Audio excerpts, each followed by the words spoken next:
ഇന്ന് ഞാനൊരു ഇലക്കറിയാണ് കാണിക്കുന്നത്.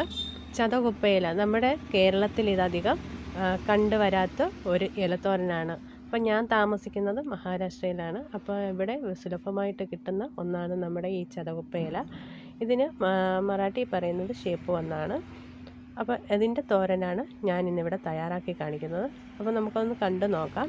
ഇതൊരു ഹെർബാണ്. നമുക്ക് അറിയാം, ഇത് നമ്മൾ മരുന്ന് അങ്ങാടിക്കടയിൽ നിന്നൊക്കെ മരുന്നായിട്ട് ഉപയോഗിക്കുന്നതാണ്. അപ്പം നമുക്ക് വേദനയ്ക്കും ഒക്കെ ആയിട്ട് ഉപയോഗിക്കുന്ന ഒന്നാണ് ഈ ചതകുപ്പ. അപ്പോൾ ഇതിൻ്റെ ഇലയുടെ തോരന് ഏറ്റവും നല്ലതാണ് വെടര. അപ്പോൾ നമുക്കതെങ്ങനെയാണ് തോരൻ തയ്യാറാക്കുന്നതെന്ന് കണ്ടു നോക്കാം. അപ്പോൾ ഞാൻ മഹാരാഷ്ട്ര രീതിയിലാണ് ഇവിടെ തോരൻ തയ്യാറാക്കി കാണിക്കുന്നത്. അപ്പോൾ നമുക്ക് കണ്ടു നോക്കാം. നമുക്ക് ഇതിന് അരപ്പ് തയ്യാറാക്കാം. അതിനായിട്ട് ഞാൻ കുറച്ച് ജീരകവും വെളുത്തുള്ളി പച്ചമുളകും കൂടെ ചതച്ചെടുത്തിട്ടുണ്ട്. അപ്പം നമുക്കതൊന്ന് മാറ്റി വെക്കാം. ഇനി നമുക്ക് ഒരു ചീനച്ചട്ടി അടുപ്പത്ത് വെച്ച് അതിലേക്ക് കുറച്ച് എണ്ണ ഒഴിച്ച് ചൂടായി വരുന്ന സമയത്ത് ഞാൻ ഇതിലേക്ക് കുറച്ച് കടുക് ഇട്ട് കൊടുത്ത് അതൊന്ന് പൊട്ടി വന്ന സമയത്ത് ഞാൻ ഒരു സവാള ഉള്ളി അരിഞ്ഞതും കൂടെ ഇതിലേക്ക് ഇട്ട് കൊടുത്തു.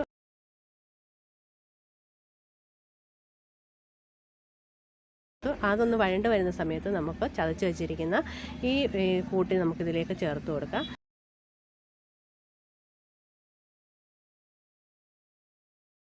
എന്നിട്ട് ഇളക്കിയതിന് ശേഷം നമുക്ക് കുറച്ച് മഞ്ഞൾപ്പൊടിയും കൂടെ ചേർത്ത് കൊടുക്കാമേ. അപ്പോൾ ഞാൻ അതെല്ലാം ചേർത്ത് ഇളക്കിയതിന് ശേഷം ഇതിലേക്ക് അരിഞ്ഞു വെച്ചിരിക്കുന്ന ഈ ചതകുപ്പയിലയും കൂടെ ചേർത്ത്. ഇനി ഇതിലേക്ക് കുതിർത്ത് വെച്ചിരിക്കുന്ന പയറുപരിപ്പും കൂടെ നമുക്ക് ചേർത്ത് കൊടുക്കാം. പയറുപരിപ്പിന് പകരം തുമരപ്പരിപ്പോ അല്ലെങ്കിൽ അക്കാമസൂർ പരിപ്പോ നമുക്ക് ചേർത്ത് കൊടുക്കാവുന്നതാണ്. അപ്പോൾ ഇത് കുതിർത്തിട്ട് തന്നെ വേണം നമ്മൾ ഇതിലേക്ക് ചേർത്ത് കൊടുക്കാൻ. എന്നിട്ട് ഒന്ന് ഇളക്കി കൊടുക്കാം. ഇനി ഇതിലേക്ക് ഒരല്പം ഉപ്പും കൂടെ ചേർത്ത് നന്നായിട്ടൊന്ന് ഇളക്കിയതിന് ശേഷം അടച്ച് വെച്ച് ഒരു 2 മിനിറ്റ് വേവിച്ചെടുക്കും. ഇതിലേക്ക് ചേർക്കുന്നത് കപ്പലണ്ടിയാണ്. കപ്പലണ്ടി പൊടിച്ചാണ് നമ്മൾ ഇതിനകത്ത് ചേർത്ത് കൊടുക്കുന്നത്. അപ്പോൾ കേരളക്കാർ തേങ്ങ ചേർക്കുന്നതിന് പകരം മഹാരാഷ്ട്രക്കാർ ചേർക്കുന്നത് ഈ കപ്പലണ്ടി പൊടിച്ചതാണ്. അപ്പോൾ ഇതൊന്ന് ചതച്ച് നമുക്കിതിലേക്ക് ഇട്ട് കൊടുക്കാം. എന്നിട്ട് നന്നായിട്ട് ഇളക്കി ഒരു 3-4 മിനിറ്റും കൂടെ അടച്ച് വെച്ച് വേവിക്കണം. അപ്പോൾ ഇടയ്ക്കിടയ്ക്ക് നമുക്കൊന്ന് ഇളക്കി കൊടുക്കുകയും വേണം.